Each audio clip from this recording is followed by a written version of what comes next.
पुसुनियास वे आता नवी लिहायची कथा नवा सद्यायचा अर्थ जीवना आले आता सुखाचे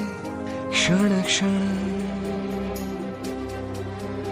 अनपूर्ण आज झाले काकण